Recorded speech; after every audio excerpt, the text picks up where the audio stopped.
You know that feeling when you're driving through a newer suburb and you just get this weird sense of, well, nothing? Like you could be literally anywhere? Today, we are going to talk about new urbanism, which is this really powerful design movement that's all about fighting that exact feeling by completely rethinking how we build our communities from the ground up. I mean, this quote from author James Howard Kunstler just hits the nail on the head, right?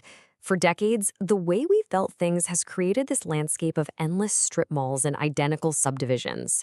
New urbanism really started as a direct response to this feeling of placelessness, and it asks some really fundamental questions about the places we call home.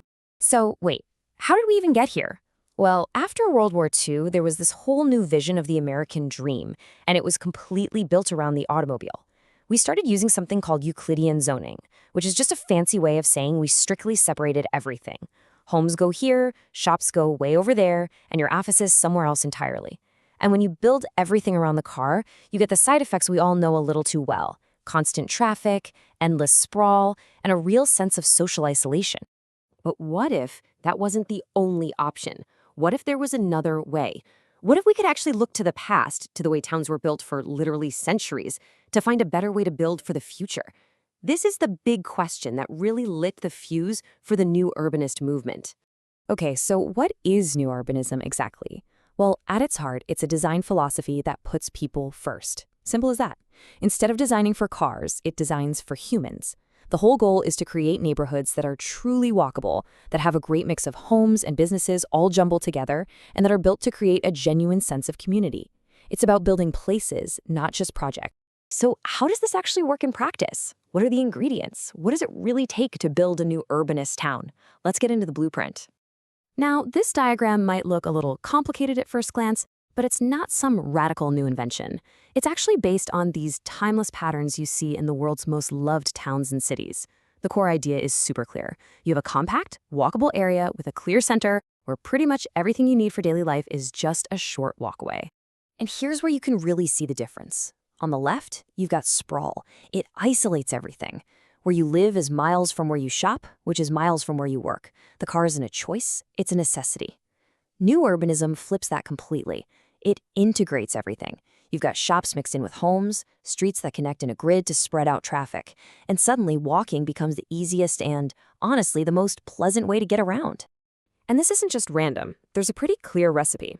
Architects often use something called form-based codes for this, which are less about what you can't do and more about shaping the physical feel of a place. So first up, the 5-minute walk. That's the basic building block.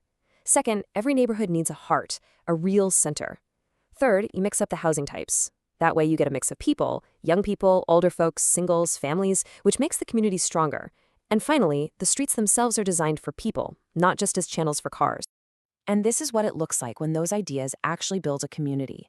Just look at these front porches. This isn't just about making things look nice. A porch creates this perfect little transition zone between your private home and the public street. It's basically an open invitation for a chat, for watching the kids play, for actually connecting with your neighbors in a way that, let's be honest, a giant 2-car garage just never will. Okay, so every big idea needs a proof of concept, right? A place where the theory gets put to the test. For new urbanism, that place was a little stretch of beach on the Florida Panhandle. This is Seaside, Florida. So back in 1981, a developer named Robert Davis inherits 80 acres from his grandfather. But instead of just throwing up another condo complex, he hires these two young, brilliant planners, Andres Duaney and Elizabeth Plater Zyberk, to help him build a real town from scratch based on all these old-school yet totally revolutionary ideas about walkability and community.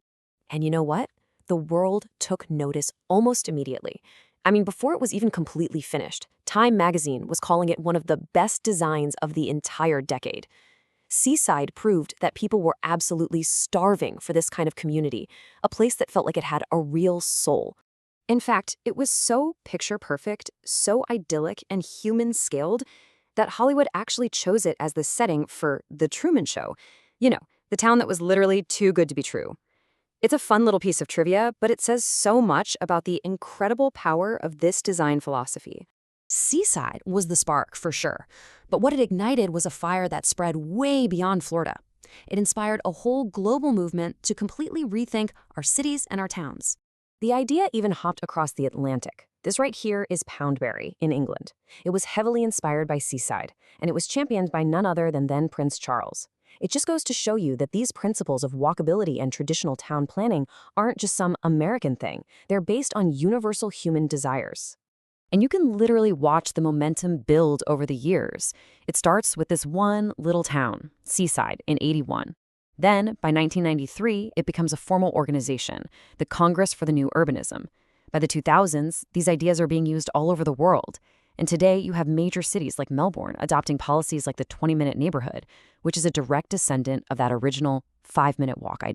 And the movement is still learning, still evolving. It's not stuck in the past. Organizations like the Seaside Institute, they're not just looking backwards, they're studying super successful modern cities like Copenhagen to learn about bike lanes and vibrant public life. The goal isn't just to copy one place, but to find this sort of city of ideas to constantly make our own communities better. All right, so after all that, what are the big ideas you should really walk away with? Let's boil it all down to a super simple cheat sheet. So here it is. The 5 core principles basically come down to this. Number 1, the 5-minute walk for your daily needs. 2, mixed use, so you have lively, active streets. 3, mixed housing, to build a diverse and interesting community. 4, human scale design, which just means we're prioritizing people. And 5, great public space, which really acts as the whole community's living room. Now, if you're studying for your architecture exams, these are the absolute key pillars of what's often called traditional neighborhood development, or TND. Remember that. You know, at the end of the day, new urbanism isn't about being anti-car or just being nostalgic for the past. It's about being pro-people. It's about finding a balance. It's a forward-looking movement that takes all this timeless wisdom about what makes places great and applies it to the problems we're facing right now. Which really leaves us with just one final thought. The next time you're out, take a walk around where you live. Really look at the streets, the buildings, the spaces in between, and just ask yourself a simple question. Was this place built for cars, or was it built for me?